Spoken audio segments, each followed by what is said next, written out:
I never know when this starts, but welcome to our Friday morning live with Facebook. And today we're going to talk about that amazing topic of taxes. And most of us are like, ugh, taxes. What a great time of year to be talking about taxes, especially with all the extensions with the government on when you can pay this year. Well, let me tell you, when you institute profit first, be prepared to pay taxes because you're going to make a profit. You're going to be seeing more cash in your own pocket, which means you're going to owe the IRS and your state. If you're fortunate to live in a state where they take your taxes, you're going to have to pay those taxes. So, knowing that you're going to have this bill, plan for it. I'm going to go down to the very, very basics for this. In the sense that if you have your own business and you are a sole proprietor, then anytime, or even a corporation, S Corp, C Corp, whatever it may be, that if as an individual who's running a business, you can take money out of that business at any time in order to pay for your life's personal expenses. It is not necessary at times to take out payroll. Talk with your CPA about this as far as when the correct time is for you to put yourself on payroll. But with this understanding that as you have your own business and you take money out in order to live out of the business for your personal life, that is what we call in the bookkeeping world an owner's draw. There are no taxes taken out of that, but you're going to have to pay taxes on your business at the end of the year. When you file your business taxes or your personal taxes, and most of the time it's one and the same for you as individuals out there, for you as S Corp, LLCs filing as S Corp, all of those pieces. Again, I'm not a tax expert, so talk with your CPA. But as you file those taxes, it's going to look and say, all right, what is the amount owed? If all you've done is take an owner's draw, then at the end of the day, there's going to be a tax bill that you owe. This again is the most basic. That is what we want the company to pay on your behalf.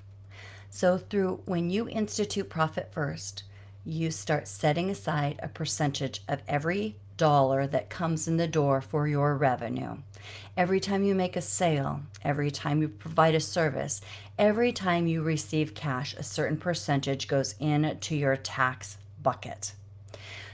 If you are able, we suggest everyone start at 15% until you get a real handle on things. And why do you say 15%?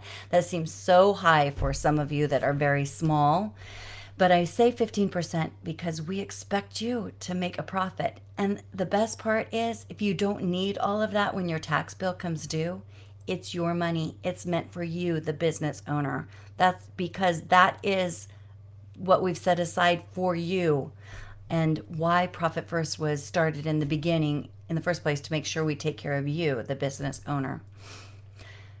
Back to this again, the most basic element is that 15% is set aside when you file your taxes and you owe 10,000, 20,000, 30,000, whatever it might be. The money has already been saved, allocated, set aside, and you simply pay that tax bill. And there isn't a stress for you. There isn't a worry, because the last thing you want is to owe the IRS or to go into debt with the IRS. Now, Profit First, where are people that are instituting or implementing Profit First get a hiccup is in payroll taxes. Let's start first with any employees you have. Your Profit First tax account is not to be used to pay the taxes for your employees, period. Never. Never is your tax account meant to cover the taxes of your employees. When you hire an employee, the cost of having an employee comes out of your operating expense. In the state of California, if we're going to hire somebody at $20 an hour, we tell our clients add 25% to that. for the cost of having an employee.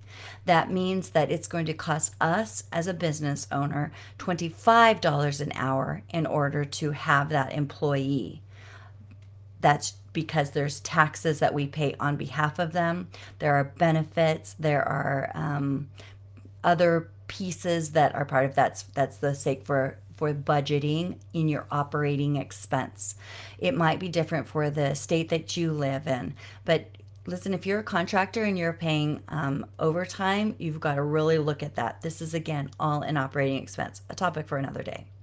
But I cannot stress enough, when you have employees, do not touch your tax account is not for that. It must come out of your operating expense. For you, if you put yourself on payroll, you should be receiving in your hand the gross amount of the wages. Let's go back to our original example. If you pull out $5,000 out of your company as an owner's draw, you get $5,000. You pull $5,000 out, you have $5,000 in your hand. You have $5,000 of cash. If you take your money, and then let's go back to this. And at that time with $5,000, when you are time to pay the tax man, then you'll have your tax account to pay whatever taxes are due on that.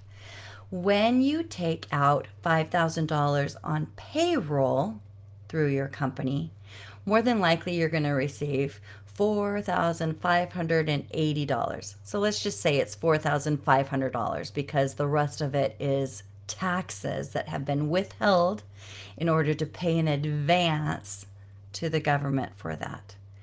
You may reimburse yourself the additional $500 out of your tax account to put in your pocket if you need that money.